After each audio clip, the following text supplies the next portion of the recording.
मुख्यमंत्री डॉक्टर मोहन यादव ने शनिवार को इंदौर में नर्मदा चौराहे का लोकार्पण किया। इस मौके पर उन्होंने कहा कि नर्मदा के बिना इंदौर की प्रगति संभव नहीं थी। नर्मदा नदी का विकास इंदौर के विकास में बड़ा योगदान है। नर्मदा के चरण आने के बाद इंदौर ने पलट कर नहीं देखा। 45 साल पहले नर्मदा इंदौर आई थी। नर्मदा नदी के किनारे मां अहिल्या ने अपनी राजधानी बनाई। उन्हें मां का ऐसा आशीर्वाद मिला कि देश भर में उन्होंने धर्म की रक्षा के लिए काम किए। यह बातें मध्य प्रदेश के सीएम डॉक्टर मोहन यादव ने इंदौर में कही। उन्होंने कहा कि अब नर्मदा मध्य प्रदेश ही नहीं बल्कि गुजरात, राजस्थान और महाराष्ट्र के लोगों को भी रोज दर्शन देती है। इंदौर के लोगों पर नर्मदा नदी का अधिकार ज्यादा है। इस वजह से चौराहे पर इस रूप में भी नर्मदा मां आई हैं। शहरवासी रोज यहां मां के दर्शन कर पाएंगे। उन्होंने कहा कि नर्मदा मां एकमात्र नदी है जो पश्चिम की धारा की तरफ बहती है। नर्मदा नदी अमरकंटक से खंबात की खाड़ी तक पवित्रता से बहती है। देश की एकमात्र नदी नर्मदा की परिक्रमा होती है। नर्मदा परिक्रमा वासी की सेवा के लिए ग्रामीण तन मन धन से सेवा करते हैं। सीएम डॉक्टर मोहन यादव ने कहा, मां नर्मदा जहां से निकली है और जहां खत्म होती है वहां तक सरकार पौधारोपण करेगी, घाट बनाएगी और परिक्रमा करने वालों के लिए आश्रम बनाए जाएंगे। मेयर पुष्यमित्र भार्गव ने कहा कि इंदौर पर नर्मदा की कृपा है। नर्मदा मां रोज शहर की प्यास बुझाने आती है, इसलिए हमने इंदौर के एक चौराहे पर नर्मदा परिक्रमा की तस्वीर खींची है। यहाँ माहेश्वर किले की एक प्रकृति बनाई गई है। बात की प्रसन्नता है, जैसे हमारे शरीर के अंदर रक्त की धमनियां पूरे शरीर के रक्त का संचालन करते हुए हमको जीवन प्रदान करती है, ऐसी हमारे ये पृथ्वी माता की धमनियां ये रक्त वाहिनियों की तरह हमारी पवित्र नदी माता होती है, जिससे हमारी समूची जीवन सृष्टि की एक तरह से जीवन धारा बनती है।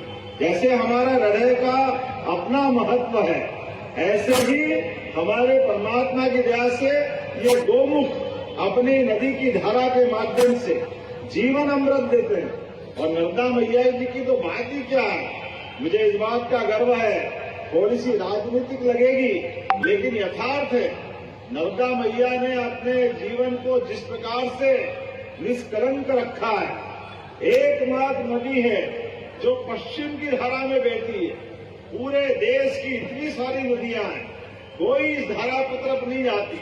एकमात्र नदी जो पश्चिम धारा को तरफ बहती है, और उससे बढ़कर के ये अपने जीवन में कहने वाले कहते हैं, हम तो सुनने वाले। आज भी सारी की सारी नदियों की कहानी अगर सुने, पवित्र गंगा माता, उनकी गंगा की धारा गंगोत्री से लगा के गंगा सागर तक बहती है, लेकिन गंगोत्री से गंगा सागर के बजाय उनका पवित्र सर्वाधिक अगर स्थान माना जाएगा तो हरिद्वार का आनंद हमको मिलेगा। ऐसे मां सरस्वती के लिए हरियाणा में कुरुक्षेत्र वो स्थान है जहां उनकी धारा की पवित्रता दिखाई देती है। जमुना जी के बारे में कहा जाए तो वो जमुना जी मथुरा के अंदर जो आनंद देती है, बाद के क्रम में मां का आशीर्वाद वो उस प्रकार का नहीं रहता है। लेकिन एकमात्र माता है नर्मदा, जो अमरकंटक से लगा करके जहां तक वो खंबात की खाड़ी तक जाती है, वो पूरी ही पूरी पवित्रता की धारा लेके चलती है और हमारा जीवन धन्य करती है। इसीलिए दुनिया के अंदर सारी नदियां हैं, किसी नदी की पूरी परिक्रमा नहीं होती है।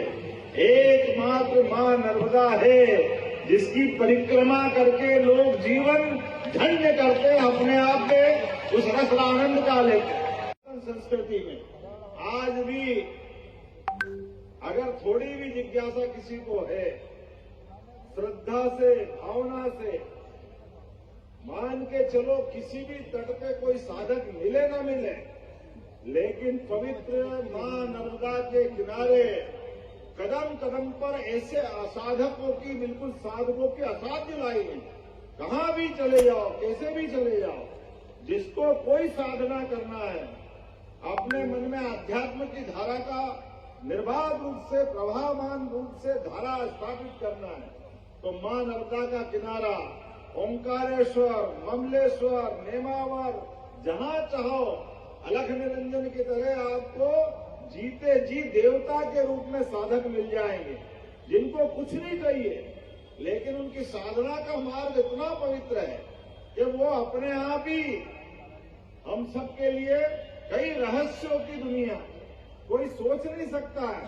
इतनी लंबी नर्मदा परिक्रमा हजारों साल से लोग कर रहे हैं और पास में कुछ भी नहीं, लेकिन मां नर्मदा के माध्यम से कोई भूखा नहीं सोता, कोई प्यासा नहीं मरता, कोई बीमार नहीं पड़ता। अरे ऐसे गरीब गरीब लोग भी जिनके अपने घर में खाने के लिए बड़ी कठिनाई होगी, लेकिन कोई नर्मदा का परिक्रमावासी आ गया तो वो भगवान की तरह उसको अपना भोजन भी देकर के आनंद महसूस करता है। ये श्रद्धा भाव कहीं नहीं है, ये एकमात्र जगह है मां नर्मदा की परिक्रमा के अंदर ही।